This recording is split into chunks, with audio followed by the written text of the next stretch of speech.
Hi guys, so today we're going to do part 2 of the Spirit of Dubai second generation fragrances. So in part 1 we spoke about Diwan, Aamal and Baz, and then I've done like a separate first impressions video of Narjesi.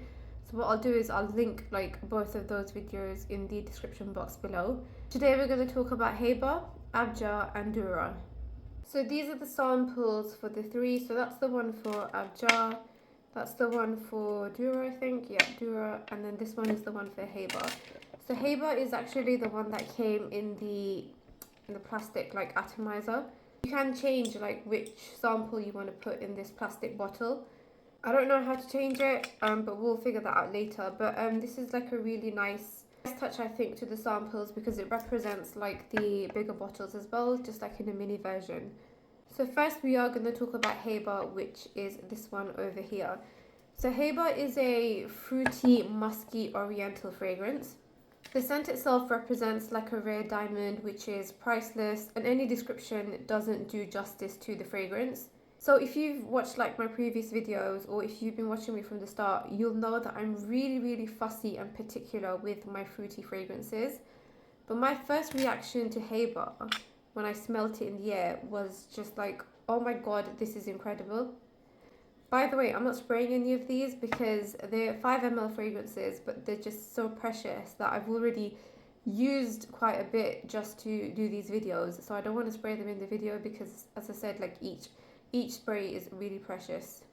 So yeah, back to Haibah. When I first smelt it in the air, my first reaction was like, oh my god, this is incredible. Like straight away I get oud, musk and rose.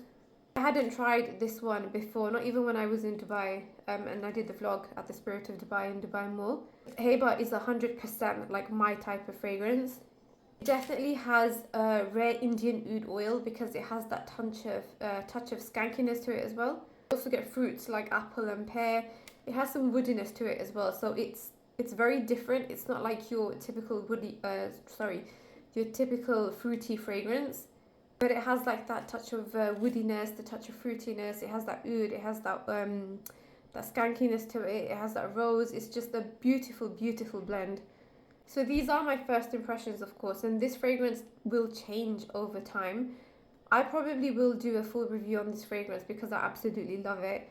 But if any of these fragrances you want me to do like a full review on, just let me know in the comments box below. And as I said, I've already done a first impressions in my other video, which is the first part of this.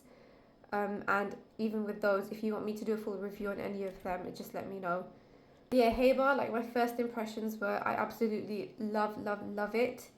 It's super complex as with the other fragrances, but it definitely came across as my type of scent. And if I had the money, I would definitely buy it and like make it my signature scent. The next we're going to talk about Abjar, which is this green one over here. Also, you'll notice with the second generation fragrances, they're like the sister fragrances of the first generation. So Abjar is basically the sister fragrance of Maidan from the first generation collection, which is funny because you've got a Abrar in the first generation as well, and then you've got an Abjar in the second generation. But even then, Abjar is actually the sister fragrance of Maidan from the first generation collection. Sorry, I don't even know if I made sense there, but you know what I mean. So Abjar actually represents like a powerful horse, and that's where that connection with Maidan comes from. This one is a ambery, leathery fragrance.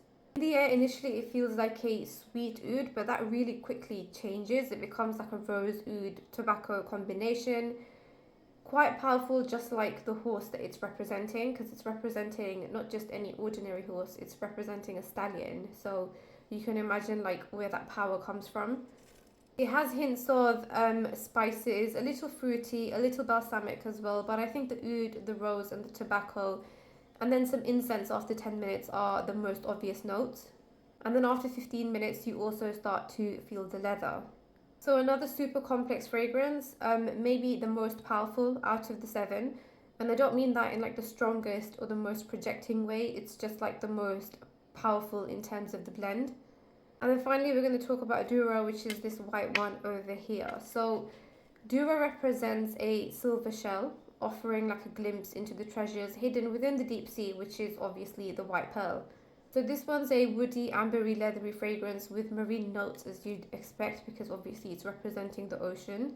This one has like a ridiculous amount of notes in it as well, and I mean that in a positive way. It's just like there's just so many notes in each of these fragrances. It's just crazy. So Dura is definitely the most different out of the 7 because it has that aquatic vibe to it. So along with those aquatic notes, I also get musk. It feels a bit fresh. It definitely has some spice to it as well, like cumin, pepper, cinnamon, cloves. In fact, after 5 minutes, it feels like a spice market by the river.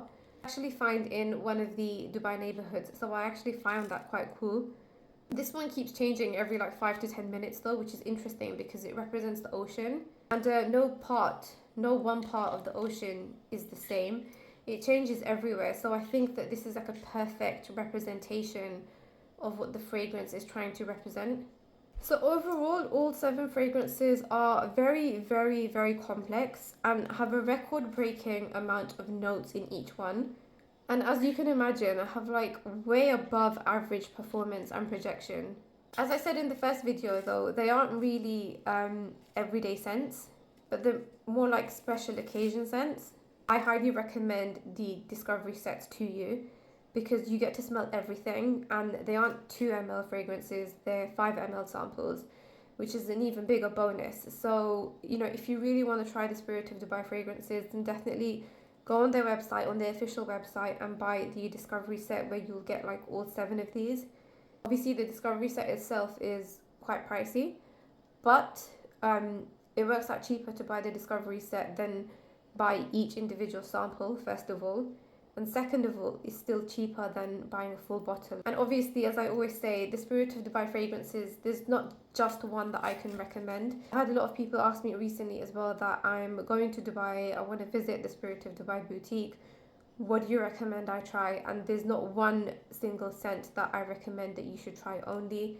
I definitely recommend you try absolutely everything, and it won't give you a headache because the quality is just so amazing that you can smell everything without getting a headache. So those are my first impressions on the 2nd generation Spirit of Dubai fragrances. If you have any questions, then do let me know in the comments box below. Otherwise, thank you for watching guys, and I'll see you guys soon.